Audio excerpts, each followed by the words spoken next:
Au-delà de toute considération de supporterisme, j'aime énormément cette Ligue 1. Maintenant, ce soir, il y a des supporters qui vont être dégoûtés. Il y a eu un match que je vais développer vraiment intéressant entre Lyon et le TFC. On va également parler de Rennes-Brest. Rennes est mort malgré de belles choses montrées face à Brest. Honnêtement, Rennes est vraiment dans une situation critique. Mais avant, on va d'abord parler de Lyon-TFC. Normalement, vous aurez le sommaire. N'hésitez pas à aller regarder le match qui vous intéresse, évidemment. Mais j'espère que vous allez bien. En tout cas, n'hésitez pas à me dire qui vous supportez. Je pense que ce soir, c'est une sale soirée pour être lyonnais. C'est une belle soirée pour être toulousain. Et j'ai envie de, avant de parler de Lyon, et oui, on va parler de Pierre Sage, parce que là, je pense que, voilà, moi, je suis pas du tout supporter lyonnais, mais je me mets à la place des Lyonnais. Le débat va commencer à rentrer. Je sais même pas comment j'ai titré cette vidéo, mais Sage out. Est-ce que c'est la fin de Pierre Sage? Est-ce que Sage doit quitter Lyon? Avant de parler de ça, il faut respecter l'adversaire dans le football, dans le sport en général, évidemment. Le TFC est un très, très, très, très bon adversaire. C'est une équipe super bonne. Sur ce match-là, il faut considérer une chose. C'était assez équilibré. Le nul, il est relativement logique, même si en vrai de vrai, ouais, le TFC était pas loin pour moi de gagner à certains moments. D'ailleurs, si on regarde les stats purement et simplement papier, zéro grosse occasion pour l'OL. Zéro. Sachant que l'OL est une des équipes qui a le plus de grosses occasions en Ligue 1 cette saison. Ils en ont eu zéro. Preuve de la solidité du TFC, qui est largement une des meilleures défenses de Ligue 1. En fait, ça joue tellement bien, ça ressort très très bien sur le porteur. Et le TFC a eu deux grosses occasions. En contre, hein, il me semble. D'ailleurs, voilà, j'étais en train de regarder la possession moyenne des équipes de Ligue 1. Vous pouvez regarder un petit peu. Voilà, le TFC est parmi les dernières équipes de Ligue 1 sur la possession, parce que c'est une équipe qui est vraiment énormément dans la transition. Elle a vraiment fait un match pour moi super bon au niveau des transitions, des contres. Mais on sait, le problème du TFC, c'est le réalisme. Tu donnes à Toulouse un mec qui s'est planté, qui plante beaucoup. Ouais, je pense qu'il y a un monde où ils sont beaucoup plus hauts cette saison. Mais évidemment, on va parler voilà, de ces deux équipes-là. Je vais évidemment évoquer cette OL qui est dans une situation. Alors, on va faire un point sur le classement pour vous expliquer à quel point cette journée, mesdames, messieurs, est en train de faire basculer la Ligue 1 dans un truc chelou. Je vais vous montrer ça. Alors, j'en ai parlé plus tôt dans la journée. Je vous invite à voir la vidéo si ça vous intéresse. PSG, RC Lens, RC Lens PSG. Le PSG est largement devant Ligue 1. Bon, il n'y a pas trop de suspense. Mais ce qui est intéressant, regardons un petit peu le classement et vous allez comprendre à quel point c'est chose qui se passe pour beaucoup d'équipes. Nice a perdu contre Lille. Lille est repassé devant. Monaco a perdu. Lyon et Toulouse n'ont pas gagné. Brest est remonté parce qu'ils ont gagné. Et Lens est resté ici. Ça fait qu'actuellement, à l'heure où je m'exprime, en cas de victoire marseillaise contre le RCSA, Marseille a 39 points. 7 points de plus que le Monaco, 8 points de plus que Nice. C'est ça? Enfin non, non que Lille, pardon. 7 points de plus que Lille, 8 points de plus que Monaco, 9 points de plus que Nice et vous avez même 10 points de plus que Lyon. Alors, ce qu'on peut se dire pour Lyon, qui est clairement comme objectif de jouer l'Europe, et Toulouse, je pense qu'allez, ça va peut-être être un peu dur comme ça. Il y avait quand même des matchs importants à gagner. Ils les ont pas gagnés, mais je pense que c'est toujours possible, les barrages ou quoi. Le point positif, c'est que les adversaires potentiels, parce que je pense que Marseille va vraiment décoller, Lille, Monaco, Nice, ben, ils sont là quand même. Ils sont à portée de Lyon. Lens et Toulouse sont derrière avec Brest. Le classement, il est vraiment important. Et évidemment, pourquoi on évoque Pierre Sage? En fait, si vous voulez, sur ce match-là, quelle a été pour moi la grosse, grosse différence? Et vraiment, c'est vraiment la réflexion que je me suis fait tout au long du match. Je regardais Lyon, je regardais Toulouse, je me disais, Toulouse, je comprends parfaitement ce qu'ils sont en train de faire, je comprends ce qu'ils veulent mettre en place et je comprends comment ils envisagent de battre Lyon. Bloc bas, on ferme, on presse bien le porteur quand il se rapproche de la surface et on transitionne très très fort avec beaucoup de verticalité et on va faire beaucoup de mal dans les duels sur cet aspect-là. J'ai totalement compris Toulouse. Lyon, je n'ai pas compris. Et en fait, c'est le gros problème de Lyon. Je suis incapable de vous dire, alors voilà, peut-être que je ne comprends pas et voilà, je dois juste apprendre, mais je ne sais pas comment joue Lyon. Je ne vais pas dire cette saison parce que par moment j'ai compris, mais depuis ce début d'année, je ne sais plus. Et le gros problème, le football, c'est du contrôle. C'est du contrôle. Même si en face, tu as une équipe qui sait très bien ressortir le ballon, qui sait très bien transitionner, tu dois empêcher les relances. Alors OK, Lyon n'est pas le PSG. Je suis d'accord, Lyon, à la perte, c'est pas le contre-pressing du PSG ou je sais pas quoi. En Ligue 1, je veux dire. OK, mais il me semble quand même que tu ne dois pas avoir autant d'égarements. En plus, tu es à la maison. Oui, non, non, là, il y avait un vrai, vrai, vrai problème. Ça fait qu'à la fin du match, encore une fois, quand tu regardes, c'est pas aberrant non plus, hein. La première période, voilà, il y a pas beaucoup de tirs. Alors, il y a même pas un tir cadré pour Lyon. Toulouse a réellement été dangereux en contre, 2 grosses occasions, manquées. Alors je ne sais pas s'il y a eu un arrêt? Je sais même plus. Alors ça c'était il y a eu une occasion sur corner. Ils étaient pas loin de marquer, hein, vraiment les Toulousains, c'est une vérité. Certains contres auraient pu se finir en tir. Malheureusement, ça n'a pas été le cas. Mais ouais, il y a un problème, je saurais pas vous le dire, c'est vraiment là, ça dépasse un peu ma pensée. Ce que je peux vous dire simplement, c'est comme on a évoqué contre Bourgoin, des joueurs, alors soit n'ont pas le niveau, soit honnêtement font un peu pitié. Moi, je pense à Verretou.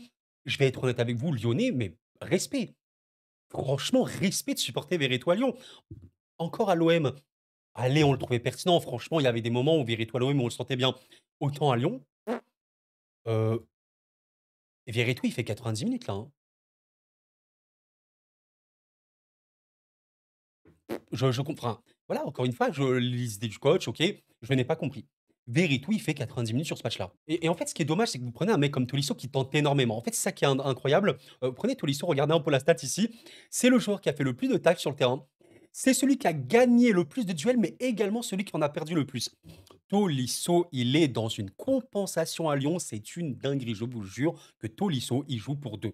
Mais vraiment, j'ai l'impression qu'il y a Matic, Tolisso dans le double pivot de cette équipe et c'est tout. Et vraiment, Tolisso, quand tu vois ça, c'est le mec qui a gagné le plus de duels, mais c'est également celui qui en a le plus perdu. C'est qu'il y a un problème. Matic, bah, moi j'ai trouvé cool, mais je pense vraiment qu'il y avait un joueur en moins. En fait, j'ai vraiment l'impression que sur ce match-là, notamment, Verretou ne servait à rien. Et également, voilà, tes offensifs. Alors, Benrahma, il est bien gentil, hein, ce mec-là, il tente et tout machin. Malheureusement, quand il manque de précision et de finition, c'est très très compliqué. Voilà, il faut aussi être honnête. Bah, Mikotadze, il a touché combien de ballons? Il a touché combien de ballons, Mikotadze? Enfin, je l'ai très très très peu vu. Il a réussi 16 passes, mais ouais, 35 ballons touchés. C'est chaud. Bah, je viens de voir ici, le joueur qui a touché le moins de ballons, bon, il y a un problème, sur ce Lyon et aussi ce qui n'a pas été ce soir et c'est un peu rare, il faut aussi le souligner, bah, Cherki n'a pas fait le match du siècle. Ça aussi, il faut l'évoquer. Voilà, d'habitude, Cherki, on a des stats, assez dingues. Alors, c'est quand même celui qui a réussi le plus de dribbles. Il aura toujours cette capacité, on l'a vu, mais au niveau de la passe, c'est là où il est, très, très fort. Il a quand même créé 2 occasions, mais voilà, on a vu, des Cherki faire 5, 6 occasions par match. On a retrouvé un peu le Cherki qu'on n'aime pas trop, un peu trop individualiste, mais je pense qu'il est un peu dans ce système de compensation également. Cherki voit autour de lui bah, qu'en vrai, il y a des joueurs qui suivent pas. Donc, il essaie de prendre le rôle un peu de celui qui va sauver l'équipe, mais ça fonctionne pas bien. Et voilà, sur ce match-là, je vais essayer de voir un peu au niveau des occasions. Ok, ok, bah voilà. Alors ça, c'est des stats qui m'étonnent pas trop. Cherki et Matic sont les deux Lyonnais qui ont créé le plus d'occasions. Par contre, ouais, Donum, côté TFC, ça m'étonne pas du tout. Celui qui a créé le plus d'occasions, le plus XA avec Gabriel Soiseau, ça m'étonne pas. Donum était très très bon honnêtement sur ce match-là. Je l'ai vraiment trouvé très très impactant, assez compliqué à gérer pour les Lyonnais. Il y a un problème à Lyon, voilà, honnêtement, moi, je peux pas vous donner d'explication claire parce que je ne suis pas assez le club. Je vous invite évidemment à me donner votre avis de supporter si jamais vous m'écoutez.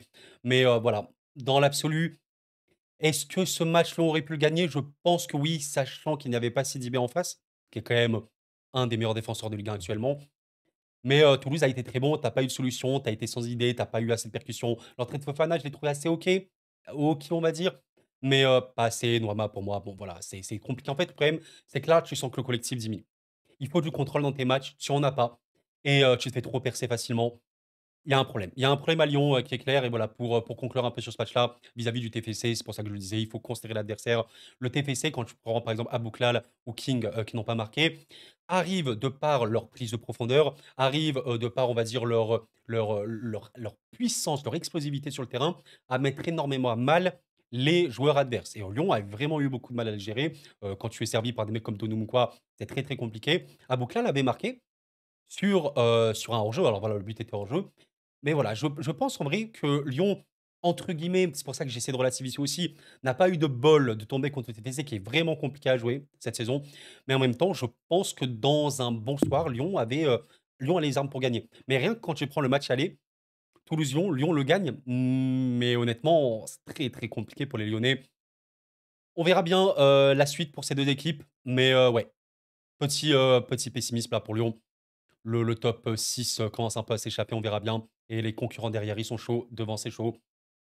Sage, est-ce que c'est la fin? Ce que je peux conclure vis-à-vis de Sage, ce serait de dire que il y a des choix que je comprends pas trop, mais encore une fois, moi, je sais pas ce qui se passe dans la tête d'un coach. Par exemple, pourquoi Verretou fait un match entier? Quel est exactement le projet de jeu que tu veux appliquer ici? Par exemple, vous voyez le PSG, je comprends un peu l'animation, l'OM également. Bon, Lyon, je sais pas trop. Est-ce qu'on veut vraiment. être dans un système purement et simplement offensif? Est-ce qu'on est sur un truc un peu hybride? Quand tu vois Toulouse, tu comprends. Équipe de contre. Transition, si tu veux, très, très, très, très impactante, explosive, qui a juste, une défaillance à la finition. Lyon, je sais pas. Bref, force aux Lyonnais, hein, fort, je pense que ouais, ce soir, les Lyonnais perdent beaucoup plus que les Toulousains. Dans l'absolu, tu fais un match nul au Parc OL, Groupama Stadium, c'est pas si pire, mais Lyon, perd beaucoup, perd des points, perd de la confiance et j'aimerais vous dire une chose vis-à-vis du coach. Pour moi, un coach, il est sur la sellette à partir du moment où les joueurs ne sont plus dans le coup. Où en fait, il y a une coupure, il y a une cassure et ouais, le discours du coach ne passe plus. L'élimination contre Bourgoin-Jallieu, elle a été cataclysmique. Je pense que c'est très, très, très, très mal passé, au sein de l'instance OL. Là, ça fait un peu beaucoup. Je rappelle, quand même une chose, pour Lyon, la suite est très importante, hein. On a des matchs chauds. On a notamment le 2 février, un Olympico Vélodrome. Autant vous dire que l'histoire peut vraiment salement tourner. Nous verrons bien. En tout cas, voilà pour ce Lyon TFC, match que en vrai, j'ai aimé ce match, franchement. Juste, il aurait, fallu un peu plus de buts. Je vraiment cru que Toulouse allait marquer à un moment ou un autre. D'ailleurs, vous savez que Lyon n'avait pas tiré, je crois, en seconde période d'ici jusqu'à la 70e. Ah, ils ont vraiment eu énormément de mal, mais bon. Voilà pour le Lyon TFC, les gars. Bien, je voulais vous évoquer, un délire. Un délire, un délire, un délire, Brest est grand et très, très grand, magnifique, mais Rennes est mort et ce qui est malheureux, ce qui est triste pour les Rennais, si vous êtes, là, la force à vous, hein, vraiment les Rennais, c'est ce qui se passe, c'est choquant. En fait, un peu à l'instar du match contre Nice. Ce match-là que j'avais vu, j'avais pas de débrief, mais ce match-là contre Nice, moi, je l'ai trouvé assez OK pour les Rennes. Franchement, allez, on a vu des belles choses, mais tu perds le match. Mais en fait, pour moi, c'est un peu la même.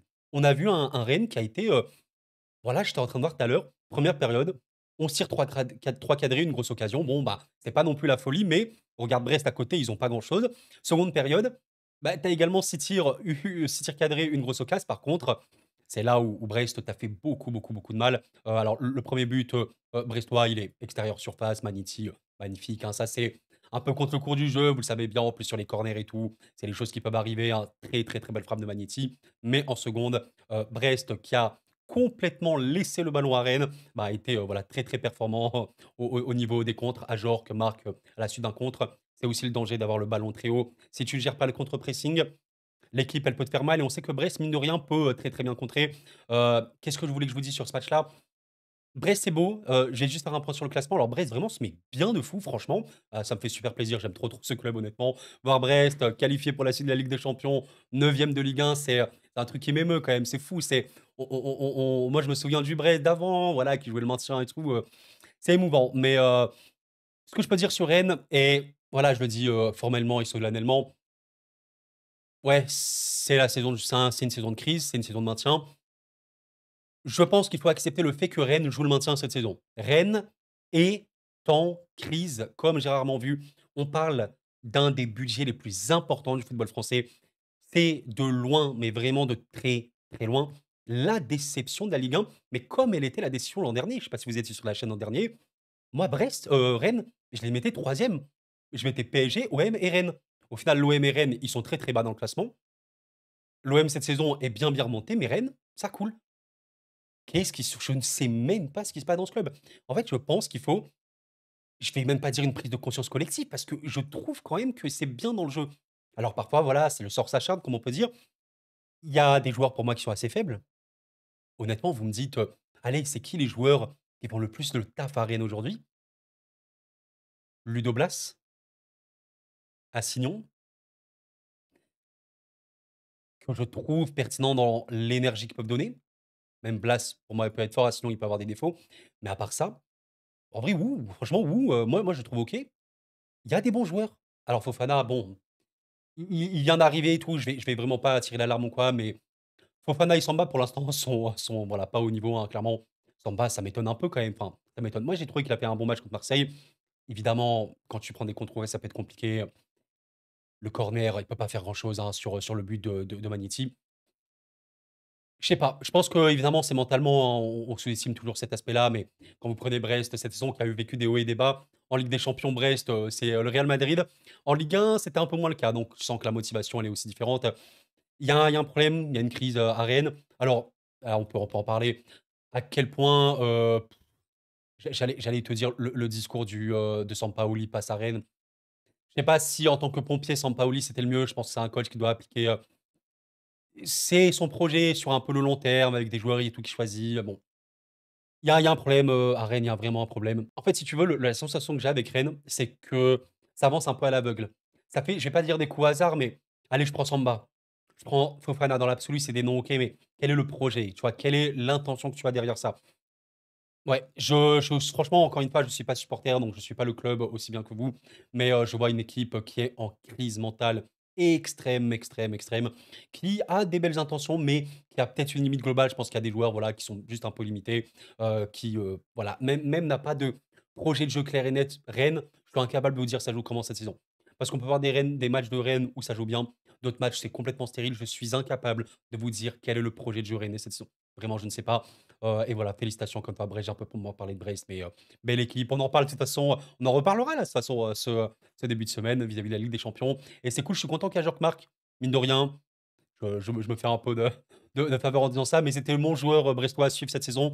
Je disais, ah, pourquoi pas imaginer un petit Ajorc qui marque 10 buts, allez, même 15 buts en fin de saison pour Brest. Bah, il fait le taf. Moi, je le trouve très pertinent, en plus bon dans le pivot, etc. Machin. C'est cool. Et voilà, Brest est bien et c'est bien pour la suite. Bref, en tout cas, c'est la fin de cette vidéo, les amis. Merci d'avoir suivi. Je vous remercie pour votre présence, votre soutien. Continuez évidemment. Qu'est-ce que vous en avez pensé de tout ça? Pensez au like évidemment avant de partir. Le classement Ligue 1, là, il a pris une sale tournure, hein. Regardez un petit peu.